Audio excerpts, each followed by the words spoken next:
What's up gamers, DreamcastGuy here, talking today about why I think game reviewers should not take money from the company whose games they're reviewing. Now this is a practice I see a lot on YouTube lately, and it's also pretty common with many of the major gaming websites. You sign a contract where you agree to take a copy of the game early and not talk about it, but then they also give you an additional fee to thank you for reviewing the game and giving them hype. Now this is a very bad practice, and one I personally am completely against. Now the reason I'm against it is because I think it warps your judgment. Even if you have the most clear, serene mind to accept money that is then going to go on to put food in your mouth, feed your children, put a roof over your head, it's going to affect how you view that product. I study philosophy a lot, hence why I quote so many philosophers in my videos, and one thing I've always liked was ethical philosophy. In ethical philosophy, we like to ask the hard questions, and what is right and what is wrong is a thing I look into a lot. So I have to say, I do not believe that accepting money for reviews is wrong, but I think you need complete transparency or it becomes wrong. Lately, Angry Joe, Boogie2988. These are two really big YouTubers who have been doing a lot of promotional work for Far Cry 4 and other major titles. These are people who will accept $9,000 or $15,000 to make a series of videos that are about an hour long and talk good about the game itself. Now, of course, they're always going to go, hey man, I'm allowed to say my own opinions. Hey, I'm allowed to say my own opinions. But notice how much more high energy and upbeat they are in these videos.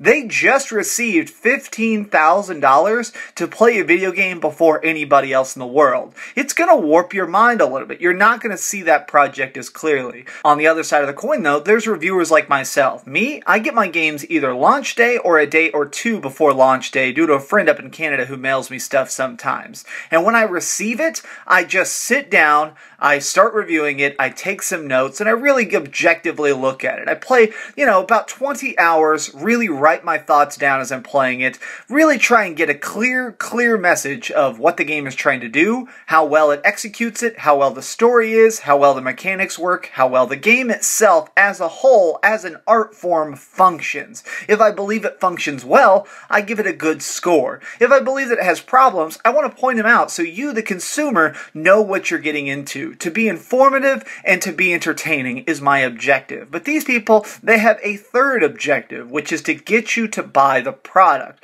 All the early development stuff, all the stuff, the betas and the alphas that these people are getting into, that they're getting all this footage from, if you notice in the description box, it'll say the product, what it is, it'll say, hey guys, they compensated me for my time, but it's totally my opinions, and it almost always has those exact words, because those are the words that even the company is feeding them, and it'll always have a link to the product in the description box.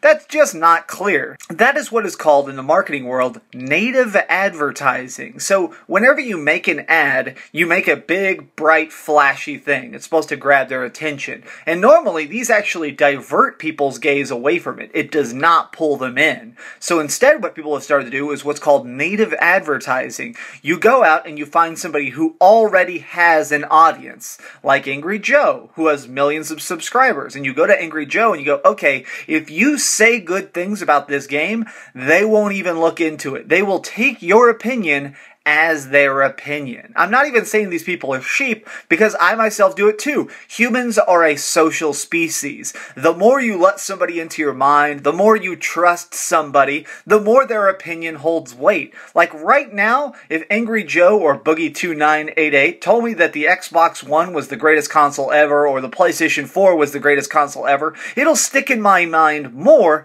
than just a random person on the street being like, Xbox One has babies and puppies inside it. That doesn't really affect me as much as somebody whose opinion genuinely matters to me. So all these really big YouTubers who are accepting tens of thousands of dollars to say good things, it's going to affect people's judgment, theirs and the audience. So that's why I am so against it. I am not against these YouTubers. I want to make that very clear. I understand that they're trying to pay their bills. Luckily, I run a bookstore by day, so I don't have to sell out. And I don't think there's anything wrong with selling out. Some of the best musicians in the world, some of the best painters, some of the best videographers that have ever existed sold out and sold out hard. Sometimes, once you remove that hunger, you are able to actually focus on your art. But for me, I'm just a guy who likes to work a lot, and I work really hard on these videos. I want to entertain you, I want to educate you, and I want you guys to ask hard questions. Question where the money's coming from.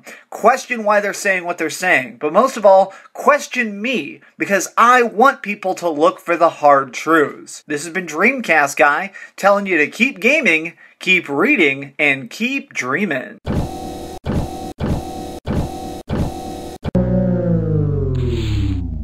Thanks so much for watching. If you like this video, maybe check out my last video. Please subscribe, and if you want, share this somewhere with your friends.